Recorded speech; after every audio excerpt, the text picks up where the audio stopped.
In the heart of Japan's tranquil mountains, nestled amidst ancient cedar trees and whispering bamboo groves, lay a village untouched by the chaos of the world. This was the home of Haruto, an old Zen master whose wisdom had echoed far beyond the borders of his secluded abode. For decades, pilgrims and scholars had journeyed to Haruto's humble hut, each seeking a piece of the elusive secret to wisdom and inner peace. Some came with hearts heavy with worry, others with minds cluttered by a lifetime of experiences. And there were those who simply yearned for a glimpse of the truth that lay hidden beneath the surface of their everyday lives. One day, a young scholar named Riku arrived at the village. Unlike the others who sought solace or enlightenment, Riku came with a sense of arrogance born from years of study. He had immersed himself in the vast oceans of philosophy, psychology, and science, filling his mind with books, theories, and learned arguments.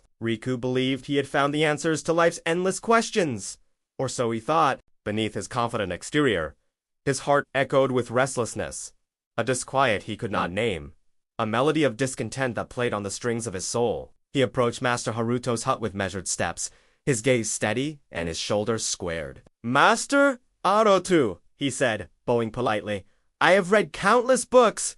I have learned from great teachers, but my heart is unsettled. Can you teach me the secret of peace?" Haruto looked up from his simple task, his eyes twinkling with ancient wisdom. He saw the turmoil hidden beneath Riku's composed facade, the agitation that lurked behind the young man's carefully constructed composure. Without a word, Haruto rose, washed his hands in a clay bowl filled with fresh water from the mountain stream, and then poured hot water into a clay teapot. With movements as graceful as a dancer's, he placed the teapot and 2 cups on the wooden table and gestured for Riku to sit. As Riku settled into the cushioned seat opposite him, Haruto began to pour tea into Riku's cup. The cup was small, and as Haruto continued to pour, it filled quickly.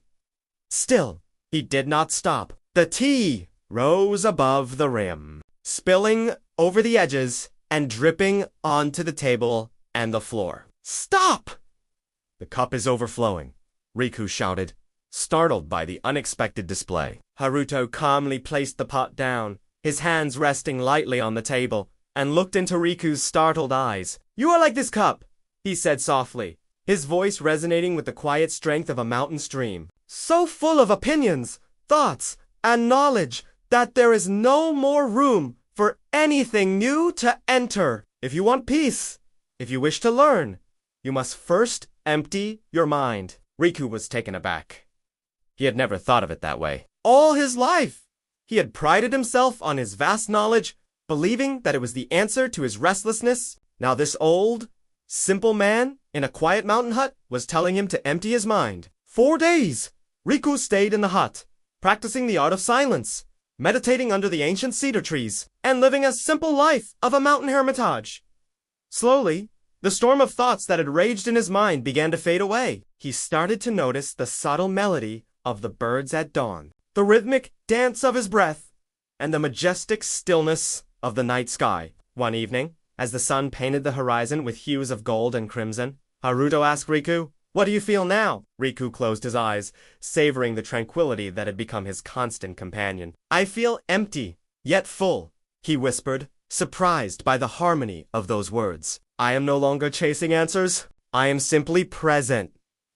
A gentle smile touched Haruto's lips. "That is the secret," he said, his voice as soothing as the sound of a gentle breeze rustling through the leaves. "When you empty your mind of all the noise, it becomes like a clear mirror reflecting the light of wisdom and understanding. In that stillness, you will find your answers. You will find peace." From that day forward, Riku's life took on a new rhythm, a melody of peace and understanding. He returned to the city, not as the arrogant scholar, but as a student forever humbled by the vastness of his own potential. Wherever he went, people felt the calmness that emanated from him, a testament to the quiet revolution that had taken place in the secluded mountains. They had learned the ancient truth, the secret of the tea master, from the heart of Japan's tranquil mountains. To fill your heart with peace, you must first empty your mind.